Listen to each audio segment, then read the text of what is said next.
Depuis des décennies, nous scrutons les étoiles, non seulement à la recherche de planètes, non seulement de signaux, mais aussi d'anomalies. Ces rares moments où quelque chose dans le cosmos refuse d'obéir aux règles. Et aujourd'hui, le télescope spatial James Webb pourrait bien avoir découvert précisément cela. Ce qui avait commencé comme une observation de routine du troisième objet interstellaire jamais enregistré dans notre système solaire 3I Atlas s'est transformé en quelque chose de bien plus étrange, de bien plus sombre et d'infiniment plus important. Car, au fin fond du vide glacial qui s'étend au-delà de Mars, le télescope Webb a détecté quelque chose qu'il n'aurait pas dû voir. Pas n'importe quelle lumière, de la lumière artificielle. Une lueur qui ne ressemble à aucune comète ni à aucun astéroïde. Une signature qui ne correspond à aucune loi physique connue de réflexion ou de réfraction. Et maintenant, astronomes et astrophysiciens se retrouvent face à une question qui les glace le sang. Qu'est-ce que 3I Atlas, au juste? Suivez-nous pour une analyse approfondie des données qui viennent de relancer la question la plus ancienne et la plus terrifiante de tous les temps. Sommes-nous seuls? 3. Atlas a été repéré pour la première fois comme un point minuscule à la périphérie du système solaire, se déplaçant sur une trajectoire qu'aucun objet local ne pouvait suivre.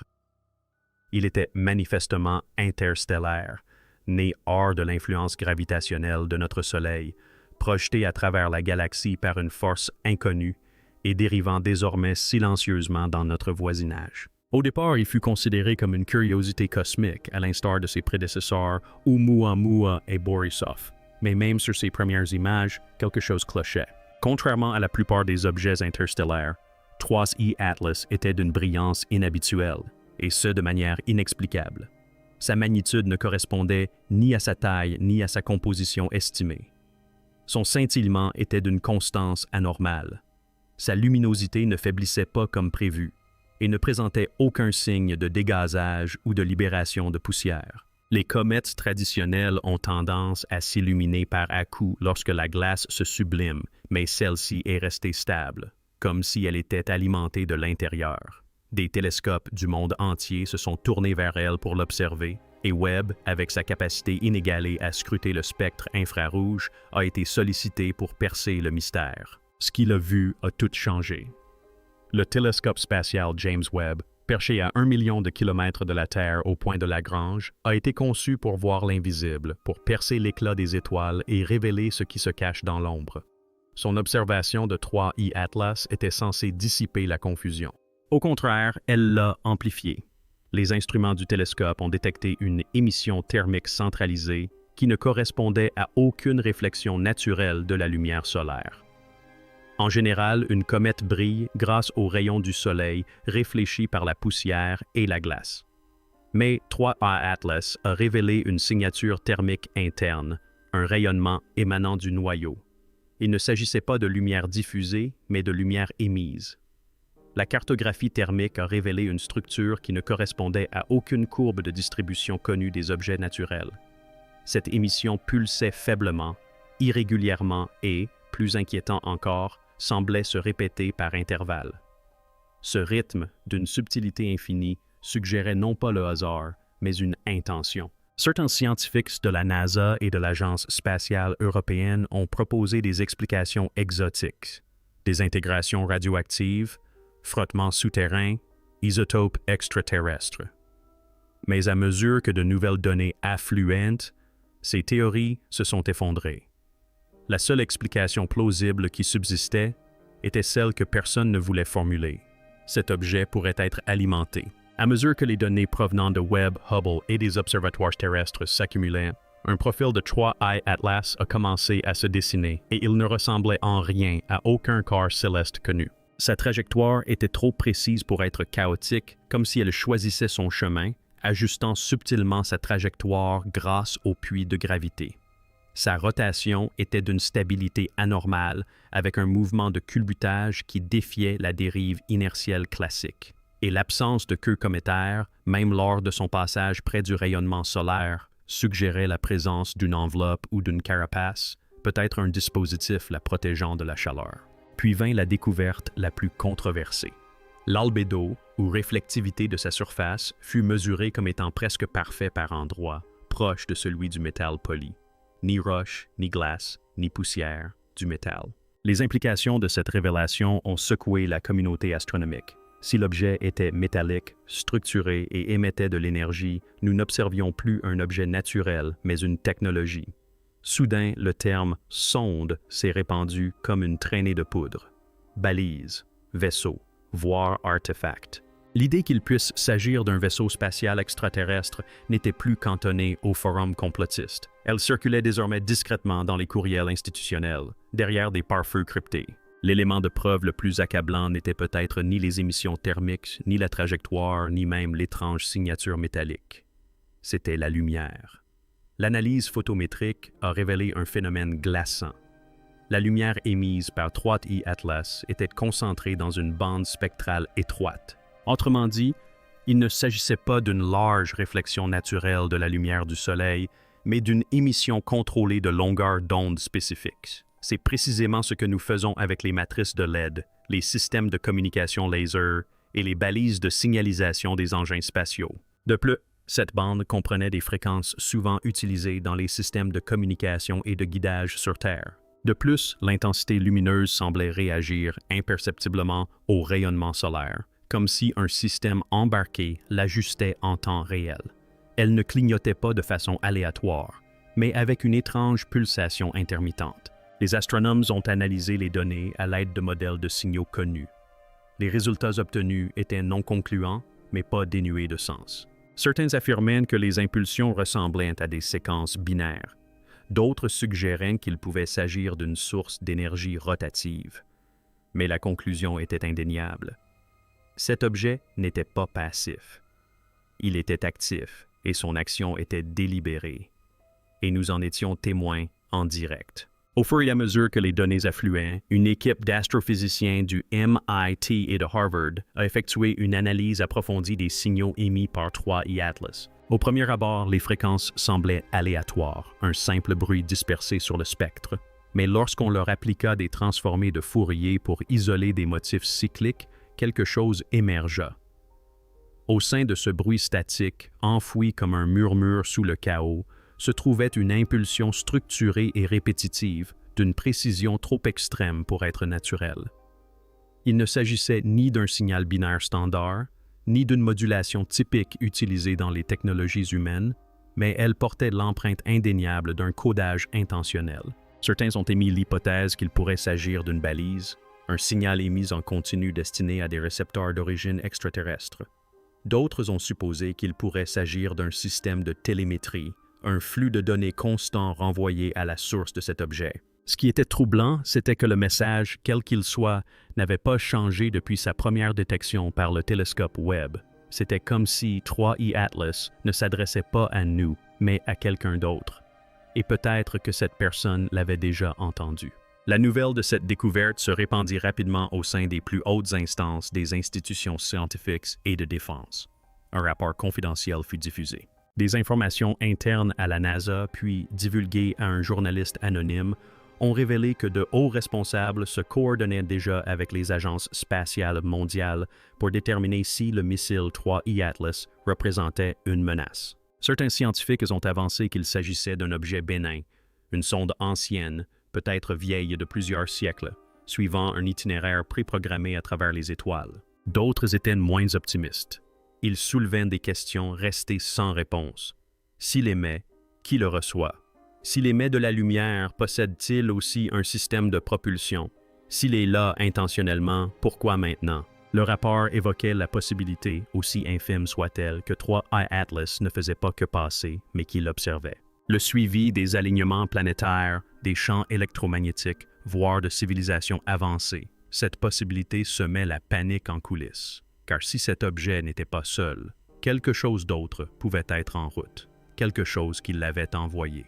Des recherches plus approfondies sur la luminosité de 3i Atlas ont conduit à une hypothèse révolutionnaire.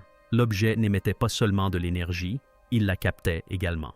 La façon dont l'émission lumineuse de l'objet fluctuait en fonction de sa proximité avec le Soleil, combinée à son absence apparente de réaction chimique, étayait l'idée qu'il pourrait utiliser un réseau de captation solaire ou un système d'absorption photonique intégré sous sa surface. Loeb et un groupe de théoriciens ont postulé que le nuage de poussière entourant l'objet pouvait avoir une double fonction, à la fois comme camouflage pour masquer sa structure artificielle et comme milieu permettant d'absorber le rayonnement solaire. Si cela s'avérait vrai, cela suggérerait que 3I Atlas est un vaisseau autonome, conçu pour voyager indéfiniment dans l'espace profond, se ravitaillant au fur et à mesure qu'il se déplace d'étoile en étoile.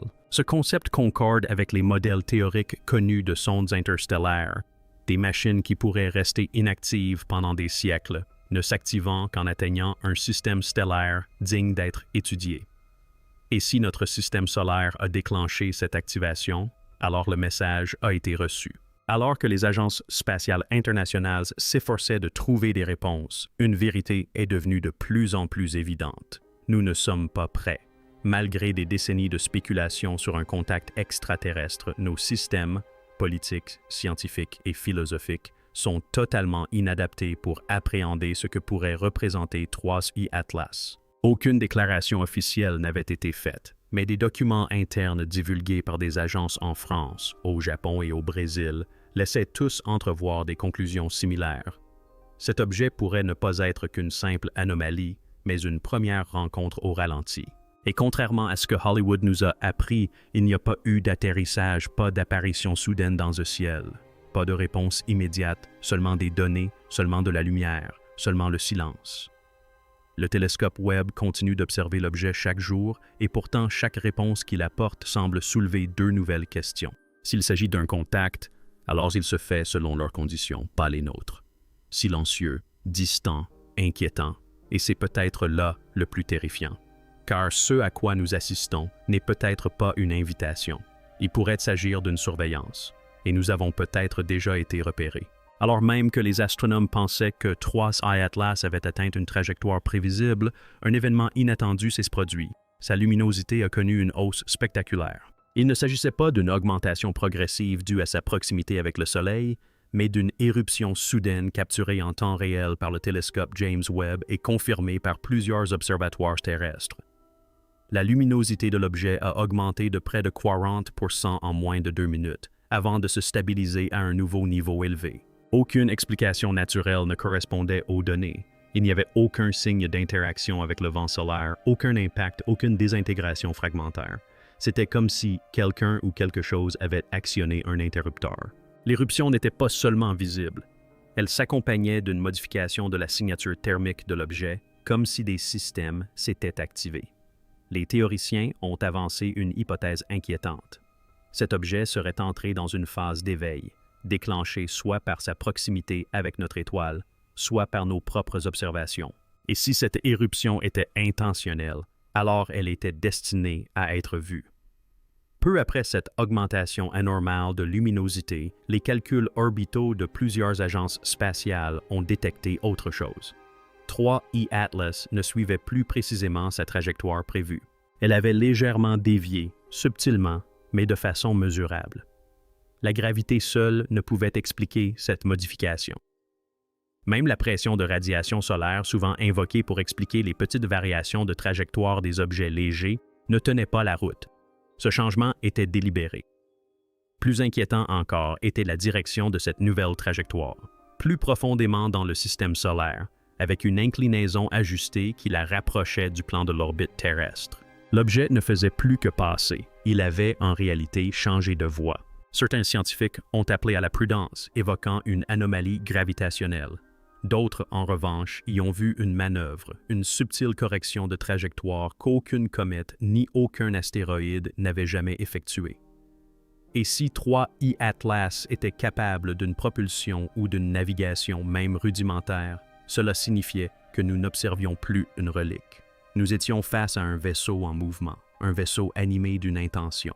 Lorsque l'objet est passé à porter des instruments spectroscopiques embarqués à bord des télescopes Webb et Hubble, les scientifiques ont commencé à détecter des éléments et des composés qui ont suscité de vives inquiétudes. Des traces d'alliage hautement réfléchissants, d'éléments de terre rares et, plus étonnant encore, des raies d'absorption spectrale ressemblant à des composés jamais répertoriés auparavant dans notre tableau périodique ont été détectés. Il ne s'agissait pas de matériaux que l'on trouverait dans un fragment de roche interstellaire gelée, Ils avaient été conçus, ou du moins synthétisés dans des conditions dont l'existence naturelle est inconnue.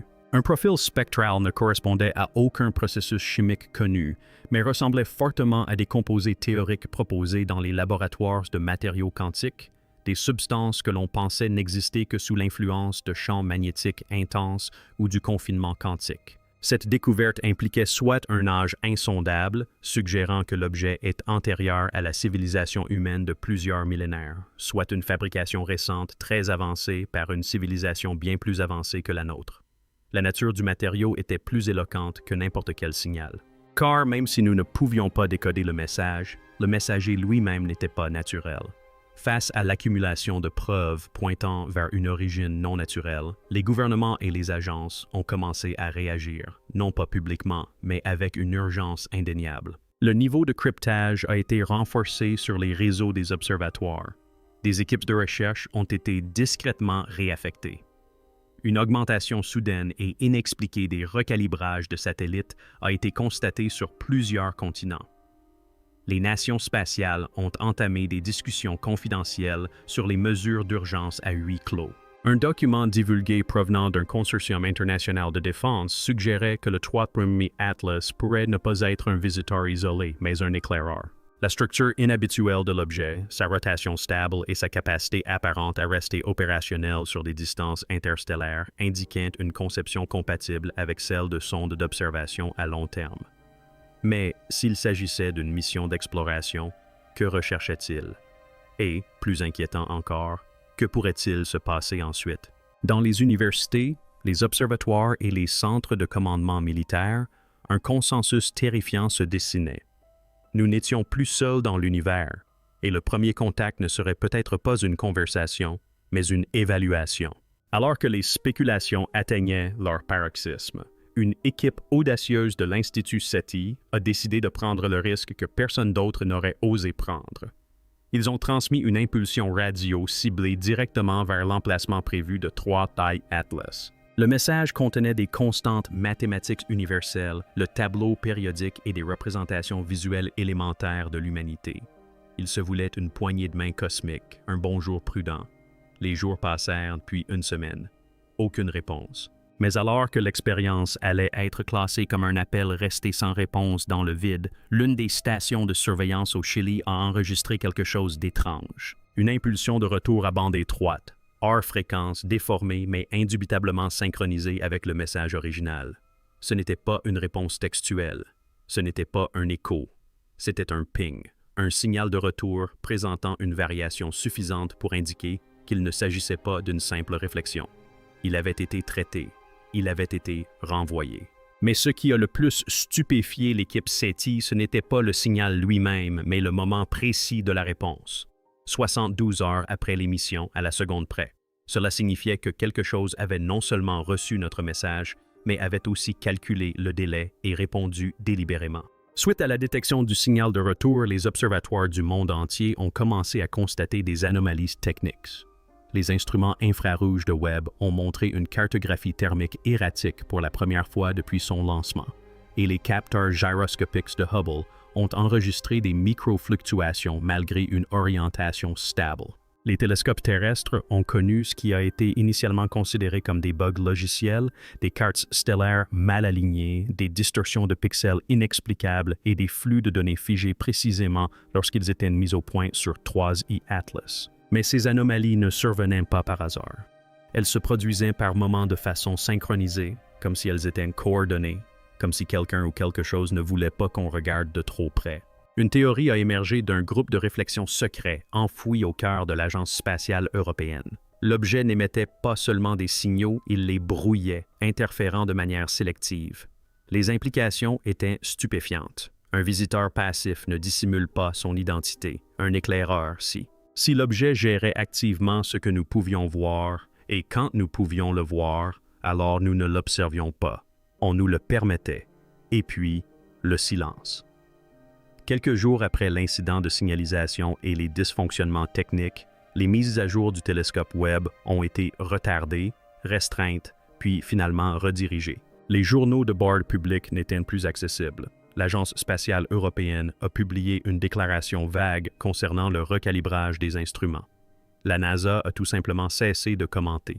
Même des revues réputées qui suivaient de près le programme Atlas 3i ont commencé à se rétracter ou à publier des résumés neutres et dépourvus de détails.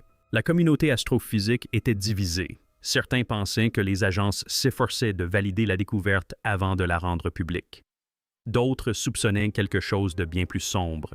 La vérité avait déjà été confirmée et était désormais dissimulée. Les quelques observatoires indépendants restants ont commencé à diffuser des flux de données brutes au public, mais ceux-ci ont rapidement été noyés sous un flot de désinformation et de spéculation. Ce qui était autrefois un mystère scientifique mondial est devenu un atout stratégique. Et l'histoire nous a montré ce qui arrive lorsque les gouvernements classifient une découverte.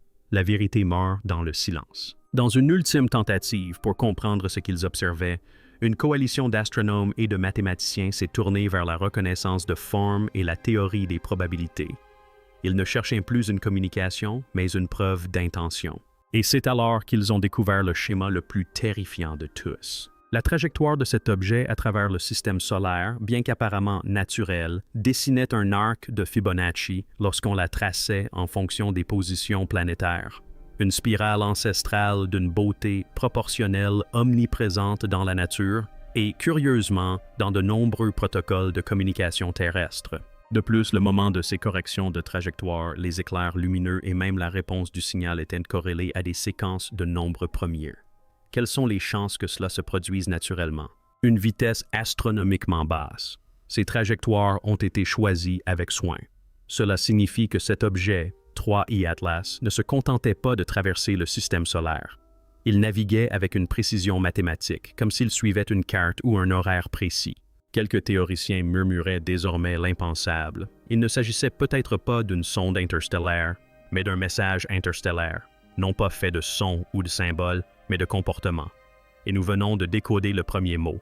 Alors que la confusion commence à se dissiper, une vérité demeure incontestable. 3i Atlas n'a jamais été qu'un simple rocher. De la lumière anormale qu'elle a émise au signal qu'elle a renvoyé, des matériaux rares au changement de trajectoire calculé, chaque élément de cette énigme converge vers une seule conclusion troublante. Nous ne sommes pas seuls depuis très longtemps. Et peut-être n'étions-nous jamais censés le savoir. Le télescope James Webb, construit pour observer la naissance des galaxies, a peut-être aperçu quelque chose conçu pour nous observer en retour. Quelque chose d'ancien, de délibéré et d'observateur. Non pas depuis la sécurité d'un système stellaire lointain, mais depuis le seuil de notre propre voisinage céleste.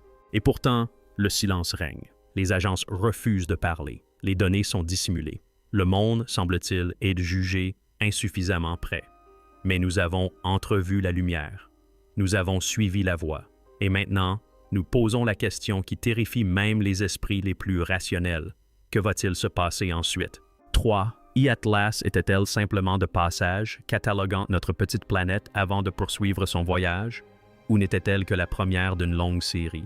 Une sonde ouvrant la voie à quelque chose de plus grand? Quelque chose attendant un signal pour aller de l'avant? Au final, peu importe peut-être que 3i Atlas ait été une machine, un message ou quelque chose de complètement différent. Ce qui compte, c'est qu'il soit venu, qu'il ait vu et qu'il ait réagi. Et maintenant, quelque part dans l'obscurité froide et infinie, quelque chose tourne peut-être son attention vers la planète bleue qui a cligné des yeux la première. Le compte à rebours a peut-être déjà commencé. Et l'univers, une fois de plus, nous rappelle que nous ne sommes pas le centre, mais l'observé.